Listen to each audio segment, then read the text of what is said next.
Soya வடை செய்ய போகிறோம். அதுக்கு தேவையான பொருள் 1 டம்ளர் கடலைப்பருப்பு எடுத்திருக்கேன், இல்லைன்னா வடைப்பருப்பு எடுத்துக்கலாம். 1 டம்ளர் கடலைப்பருப்பு இல்லைன்னா வடைப்பருப்புன்னே வருது, நீங்கள் அதையும் யூஸ் பண்ணலாம். இதை வந்து ஒரு 2-3 வாட்டி தண்ணியில் கழுவிட்டு கொண்டு வந்திருக்கேன். இதை வந்து ஒரு 2 to 3 மணி நேரம் ஊற வைக்கணும். ஸோ தண்ணி ஊற்றி ஊற வச்சிடலாம். இப்போ 1 டம்ளர் பருப்புக்கு 1.5 டம்ளர் சோயா சேர்க்க போகிறோம். இதில் வந்து பெருசு வருது, நீங்கள் பெரிய சோயாவும் சேர்க்கலாம், சின்னதும் சேர்க்கலாம், அது நம்மளோட விருப்பம்தான். இப்போ நான் வந்து சின்ன சோயா சங்க்ஸ் வச்சு நான் வந்து வடை செய்ய போகிறோம்.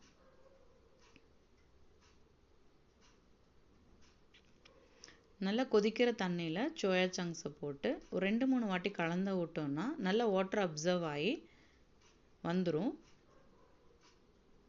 தண்ணி ஃபுல்லாக அப்சர்வ் ஆகிடும். இதை வந்து ஒரு ஸ்ட்ரெயினர் வச்சு வடித்து எடுத்துக்கலாம். நல்லா இதை வந்து தண்ணி இல்லாமல் பிழிஞ்சு எடுத்துக்கணும். அப்போ வந்து வடை வந்து எண்ணெய் இழுக்காது. அதே மாதிரி பருப்பையும் தண்ணி இல்லாமல் வடித்து எடுத்துக்கலாம். இப்போ ஒரு மிக்ஸி ஜாரில் பருப்பு சேர்த்திக்கலாம். அது கூட ஒரு 4-5 பச்சை மிளகா, 4 வரமிளகா, 1 ஸ்பூன் சோம்பு, ஒரு 5 கிராம்பு சேர்த்துக்கிறேன், ஒரு இத்துணூண்டு பட்டை, ஒரு துண்டு இஞ்சி, 2 பூண்டு. ஸோ இந்த வடைக்கு தேவையான உப்பு சேர்த்துக்கலாம். ஸோ நான் 1 டேபிள் ஸ்பூன் உப்பு சேர்த்துக்கிறேன். இது எல்லாம் மிக்சியில் ஒரு கோர் பேஸ்ட்டாக அரைச்சி எடுத்துகிட்டு வந்துக்கலாம். இப்போ அதே ஜாரில் வந்து இந்த சோயா சங்க்ஸையும் சேர்த்துக்கலாம். ஸோ சோயா சங்க்ஸ் பார்த்திங்கன்னா நல்லா பிழிஞ்சு தண்ணி இல்லாமல் ட்ரையாக இருக்குது. ஸோ இதையும் வந்து மிக்ஸி ஜாரில் போட்டு ஒரு பல்ஸ் மோடில் நீங்கள் அடிச்சிங்கன்னா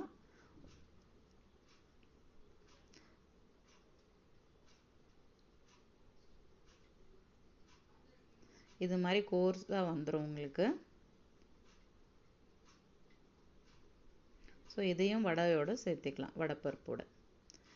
இப்போ இது கூட 2 ஆனியன்,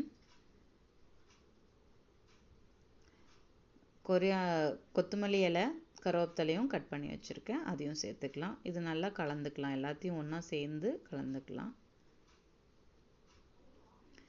இப்போ வடை போட ரெடி ஆகிடுச்சு மாவு. இப்போ சூடான எண்ணெயில் இதை வந்து நல்லா தட்டி வடை போடலாம்.